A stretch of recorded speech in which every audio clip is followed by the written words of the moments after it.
folks, Ariel over here at Fineth, where it is already, it's hard for me to believe, the 8th anniversary of moving into Fineth, the tiny house here. That means tomorrow I'll be in my 9th year of living in here. That's really crazy. I had no idea when I moved in how long this would be a good setup for me, and here I still am. Anyway, almost every year, I think maybe not the first one or two because I hadn't even ever done a video at that point. I've done every year since an anniversary video, just sharing kind of some of my thoughts on still being there or being here, and I figured it was time to do that again. Anyway, Burley will probably get too hot to cuddle here because we're too close to the wood stove, and he'll want to move further away. Anyhow, this is Thanksgiving Day in the U.S. It's the day I first moved in on kind of a cold, wintry, dark, snowy day into this little place. And a lot of things looked a lot different then than they do now. The wood stove wasn't here yet. The kitchen upper cabinets didn't have doors. Burley wasn't here yet. He wasn't even born. He's only just a little over 3 years old now. And obviously it was parked in a different spot. So if this video caught your attention, you're brand new here and you've never seen any of the other stuff, I think there's like 630 something videos and I don't know, hundreds of blog posts and probably thousands of posts on MeWe and stuff. So if you've got questions about life here in this little off-grid tiny house, by all means go check that out. I'm not really answering any of them in this video, but if you're new here, welcome, and you might find some of that stuff interesting. Anyway, my thoughts on having been in here for 8 years now. That's kind of crazy. I can't believe that it's been that long. Time really flies.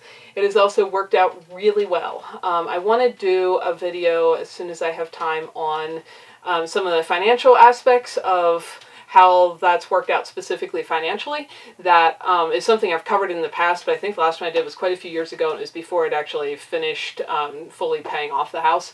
But I would still say it's been one of the best, maybe the best financial decision in my life for me. So do I think a tiny house is perfect for everyone after being in here for so long? Nope. I don't think there's any such thing as the kind of house that's perfect for everyone, but you know, I think having more options never hurts anybody. So whether it's tiny houses or big houses or apartments or dorm rooms or condos or teepees or RVs or earthships or cabins or whatever you live in, I think having more options to choose from to see what works in your climate, your situation, your finances, all of that stuff is a good thing.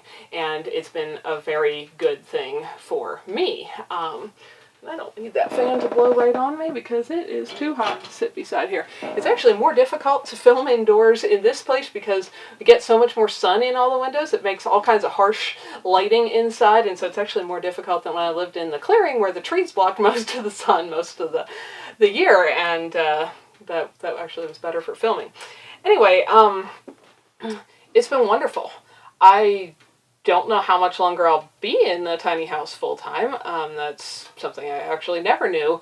But the reason I ended up in here was not like, now I think there's a lot of people who just have a dream of moving into a tiny house someday.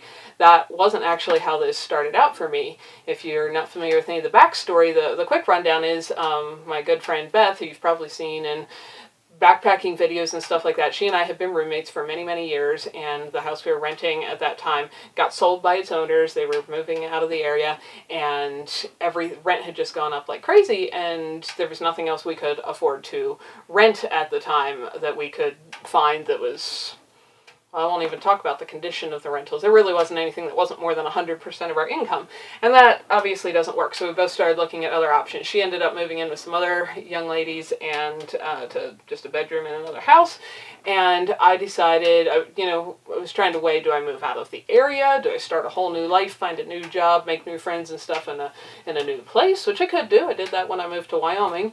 But I liked where I lived and what I was doing and all of that. And I wanted to stay, and so I was trying to figure out how to make that possible. Housing is very difficult in the general area where I was living at the time. It's been an issue for a long time, and it's only gotten worse in the past 8 years. Anyhow, there I was just looking at my different options and decided I'd like to stay. The only way I can see realistically affording to be able to do that is to live in a van. And I've had friends who have lived full-time in vans and done van conversions and stuff, so I thought, well, I guess that's what I'll do. And so I started looking at different van conversion options and such, and in the process of that, now 8 years ago, hardly anybody had heard of tiny houses yet, for the most part. If you said tiny house, people are like, what? What are you talking about? Now, thanks to all the TV shows and everything that's come out since, they're much more well-known. You say tiny house, people are like, oh, like the cute ones on TV shows. Anyhow, I had never heard of one, but somewhere in my research of conversion vans, I ran into this article about a teenage boy who built a mortgage-free tiny house on wheels in his parents' backyard, and I don't even remember where the article was or what the guy's name was or any of that, but I saw that and I thought, you know what, in the climate I live in, with the long cold winters, the deep snow, all of that, something that's actually built like a solid insulated, building, sounds like it would be a lot more comfortable than living in a van. And so at that point I started looking at tiny houses, and we were about to be homeless in just a few weeks, and I realized I wasn't going to have time or place or anything to build my own. I think everyone who builds their own is super amazing, but I didn't have the skills. I'm sure I could have learned them, but I had no place, I had no time. We were headed into a Wyoming winter, and so I was looking for someone to build one for me, and at that point, again, there wasn't many tiny house builders. Now there's a lot of ones out there, but there was two, and one was in Colorado and one was in Tennessee, and the Colorado is a lot closer to Wyoming than Tennessee, so I did a 20-hour round trip, drove there to hang out in their actual showroom one, and see if it actually felt like this was something I could do long term, and it did. I thought this was something that would work well for me. It was not my first time existing in relatively small spaces. I've traveled for weeks and lived out in my car. I love to backpack, and I live out of a tent that's about as big as this little spot Burley and I are sitting in, with 35 pounds of stuff in a backpack on my back. So I knew I could deal with not having lots of stuff. That was never a big issue for me. And worked out a design with the builders, kind of used their base design, one of their base designs, and rearranged some things to fit me well. And then I went on their waiting list because they had a few other houses in line before mine, and ended up living in a motel for 2 months because we'd lost our rental, and I was in line for this to be built. And then when I came up in line, they started with an empty trailer and went from that to a finished house that they towed up here to deliver to me in Wyoming. I think in 6 days it went from a flatbed trailer to a finished house, and I moved in. So that was how I ended up in a tiny house, and why. And it's just worked out really well. It let me stay in the same general area for a lot of years. I was able to do a lot of things I enjoyed. I never knew how long I'd be in the parking spot that I was in because it wasn't, my own property, and I ended up being there for like 7.5 of the years, which is also kind of crazy. And it was a beautiful spot to be. And now I feel very privileged to be on our own land, and that's why I don't know how many more anniversaries we'll have in the tiny house, because my husband Clay and I are living in here. It's kind of part-time because at times with his job he needs to physically be there, and there's a little cabin there where he stays, overnight. So sometimes we're both here, sometimes he's there and I'm here, sometimes I go hang out with him and I'm there for a night, though now that it's cold and I have to be here to take care of chicken water and stuff, I can't really be gone any nights actually. But anyway, so it's a lot more crowded. I've definitely found with 2 people, actually 2 people can be in here just fine, but 2 people's belongings, not so much, especially if you've got a full shop full of things and stuff. And obviously we're building Clay a shop. Well, we've got the shell up, and he's working currently. That's probably why you haven't seen him in any of the videos of the projects I'm doing. He's working at finishing out some stuff inside there, so it's all arranged the way he wants, and he has workbenches to work on and, all that kind of stuff. That's kind of his scene, and I help when I can, but I don't actually know how to do all of that stuff. So we would like to, at some point, build a small house, probably something about twice this big. This house is about 160 square feet, unless you count the loft as square footage, and then it's just over 200. Building something like maybe like a 500 square foot house actually attached to the ground so that we can do some fun things like put a root cellar under it and maybe a greenhouse on the side of it, and so on. I have no plans for her to ever go anywhere. I don't even know when, given how busy we both are, and his work schedule, and our budget, and material shortages and all that. I don't know when that house will actually get built. We're hoping to start on it in the spring, so that's a little ways away, and then I don't know how fast it will be done.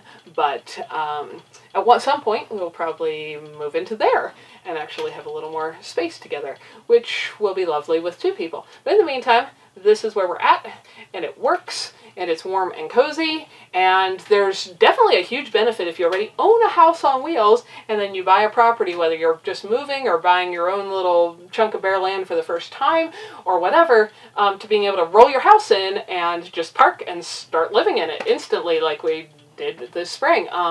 That's a big plus to having a house on wheels, for sure. And I know plenty of people do that with RVs and such as well on bare land. RVs are not super comfortable in this cold climate in the winter. Definitely a tiny house is much more so, but that's another option for sure. And so that has been wonderful. The tiny house is actually how I ended up meeting Clay, because he worked on the property for the same owners that I worked for, and that's how we got to know each other and ended up deciding we really liked each other. So that's another benefit the tiny house has brought me. But even if we get our own little house done eventually, the tiny house is still going to be right here. The little house would probably be going on the other side of the orchard. That's one reason we put the orchard where we did, so that eventually, as the trees get a little bigger and don't just look like sticks, both houses would have a little bit of privacy from each other. And then this might turn into being used as a guest room when we have friends and family come over, that kind of thing. We'll have to see. That's a little ways down the road.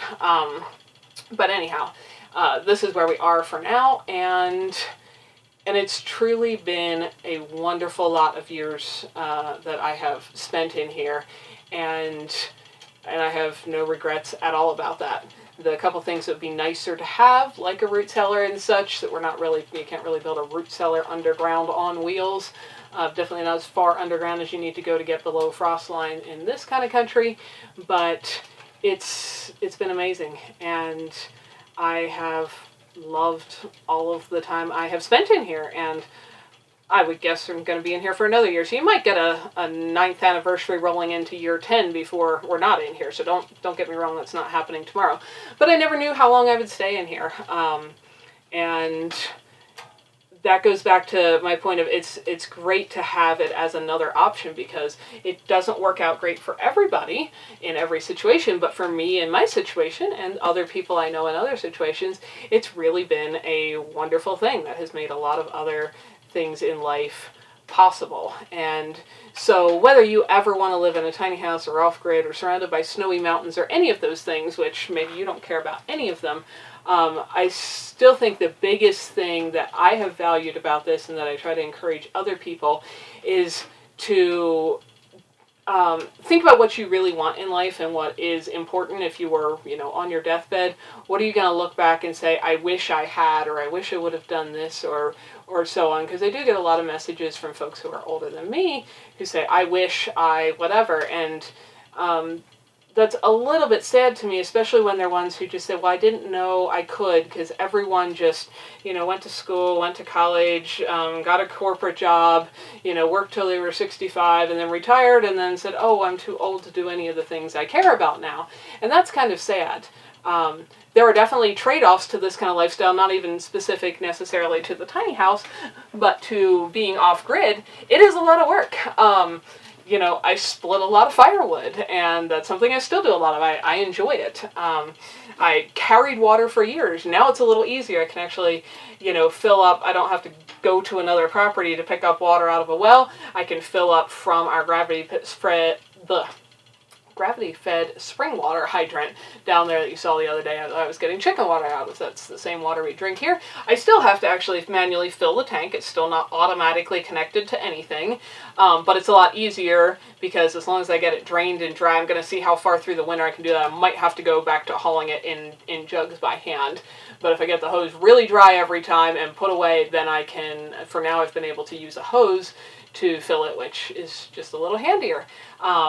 Obviously, if I don't have wood cut and split, then I don't have heat. using a composting toilet, that's never been a hardship at all. We actually have no plans to ever change that in any house. And so, but there is work involved. It's not all like rainbows and roses or anything, but it's work that for the most part, most of the time, I really enjoy, and it's allowed me to do a lot of other things that I value in my life, like have time to go backpacking, even though I didn't have much time this year, but that was more due to setting up everything here at the new homestead, or enjoying the wildlife all around me, or like I said, the benefit of being able to roll a fully furnished, you already live in it house onto a new property while you get everything set up and just automatically have a comfortable place to live.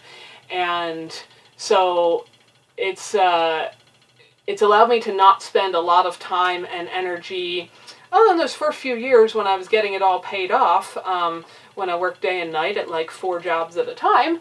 But that was worth it too, because it saved me a ton of interest, and I'll get into that all with a video specifically on the finances. But anyway, after that, that amount of effort and strain and stress and hard work has really paid off, because now my living expenses are very low.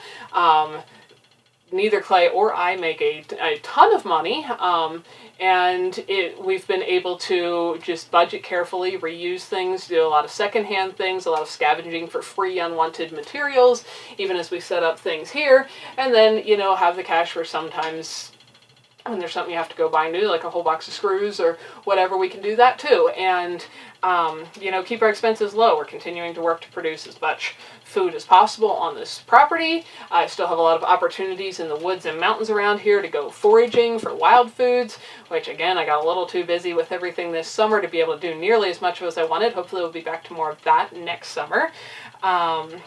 And to just be able to have a little slower pace of life and enjoy life together, even if you don't see Clay and all of it. He is totally into the fact that doing these videos and blogging and photography is something I was doing before we met, and he's always encouraged that, been very supportive of it, but supportive of that. But he's also just, that's not really his thing, so I try to be respectful and supportive of that. So you'll see him come and go in the background sometimes, but he's probably still never going to be front and center in a whole lot of things. But it is really amazing to have to be able to go through life with somebody who has the same goals and desires and work together in a partnership toward achieving those things, because I would have still been working on the same things pretty much by myself if I hadn't met somebody like him, and that would have been all right too. That's what I was doing, and very little of that has changed since we've been together, because we do have the same goals. But working together is allowing us to do some things, like we're planning to build the house, you know, the small house ourselves, and that's not something I would have been able to do by myself. I would have had to hire people to do that, so that's wonderful. And anyway, so this is yeah, I guess my main point of this video is just that's kind of my thoughts on having lived here for so long. It's been a huge blessing. I'm super thankful for it. I have no regrets. If you think that there's circumstances and situations in your life where a tiny house may work out well, I highly recommend to go for it. I totally realize there are situations and circumstances where it doesn't. You know, there are people who say, well, why would you spend that much? In my area, I can, you know, buy a 5-bedroom farmhouse on 20 acres for that price. Then it probably doesn't make sense for you to buy a house on wheels. I live in an area where that kind of thing is not possible. So it did make a lot of sense for me. And the biggest thing is that it has let me spend so little time and energy on the maintaining the house, paying a mortgage, paying rent, cleaning it, fixing things in it. I work for several bigger houses. I clean other people's houses as part of how I make income.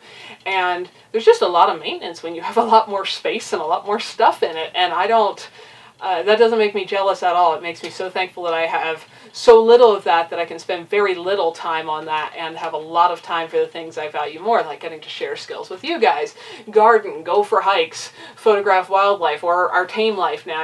If you're on MeWe, you're seeing lots of pictures of chickens and kittens and puppy dogs and, you know, all of that stuff as well.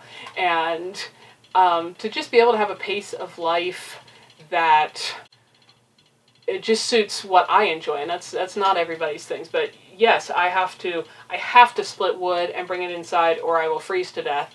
But I don't have to do it at 7 a.m. in a particular, spot, like showing up for a 9 to 5 job. And some people love that, and that's great. That's just not what I love. And so this is something that's allowed me to build more of the lifestyle that includes more of the things I like and less of the things I don't like. And so whatever choices you make, that's what I just really, really encourage people, is to think about what is important to you and what do you want, and then what kind of, well, with a lot of things, but specifically, what kind of housing situation will enable more of what you want to do in your life. And maybe that is have a big, fancy, beautiful, expensive house. Then go for it. That's not it for me. And so a tiny house has been a huge part of making all that happen, and I've loved all my time here, and I don't know how many more years there will be, but I'm into my 9th year here now as of tomorrow morning, so that's pretty amazing. Time has flown, and I hope you guys are all able to figure out what those things are for your life. What is important to you? What do you really enjoy? What are you passionate about? What do you want to spend more time of? And that doesn't happen overnight. That's the other thing I want to point out. This is 8 full years in, going into 9, and now I'm able to do some of these things I've wanted to do for a long time, like have chickens, which for all of its amazing features in my last beautiful spot in the clearings, there was no way I could have kept anything like that alive there. There was just too many predators. That's one of my biggest cons about not living there, is I don't get to see mountain lions, grizzly bears, and wolves right outside my window. It's also one of the biggest pros about being here. We're just far enough out in the open, just far enough off the mountainside that even though all those things still live in the area, they don't tend to come right into our yard, and so it is possible to keep things like chickens and ducks and cats. And so this has been a process. For the first bunch of years, like I mentioned, I was working day and night at multiple jobs, working 16-hour shifts on my feet on a concrete floor, serving people food in a restaurant, or working restaurant shifts and then going and working till midnight cleaning vacation rentals for somebody else. There was a lot of hard work in there. It wasn't overnight. I didn't get to this point instantly. There was a lot of the paying off the house, then there was a lot more saving up money, and to be able to work toward getting on a property of my own, and then this property is probably a little nicer than I would have been able to buy on my own, because I only had about half the money. And when Clay and I got together, he had some savings as well, so we were able to pool our resources and buy something a little bigger than I was able to look at by myself, which was awesome. But there was a lot of, I don't know if I'd say blood, sweat, and tears, because I enjoyed a lot of the steps in between, but it is a long process. And so don't get impatient with yourself if you think, okay, I know what my goal is. It is to do this thing or that thing, and you're not achieving it instantly. There's a process to life. It's taken me 8 years to get where I am here, and so have patience with it, but you won't ever get there if you don't figure out what you want and you aren't working toward it either, would be the other thing I would say. So think about that and figure out what your goals are and what steps you need to take to pursue them, even if it's doing something that's not what you want to do for a while to make it possible. Anyway, that's my thoughts on my 8th anniversary and headed into year number 9 in the tiny house, and I hope you guys all have a lovely day. Thanks for everyone who's followed along on this whole journey. I know a few of you have been here from the very, very beginning, and many more of you joined much more recently, and some people maybe this is the first one you're seeing, so welcome.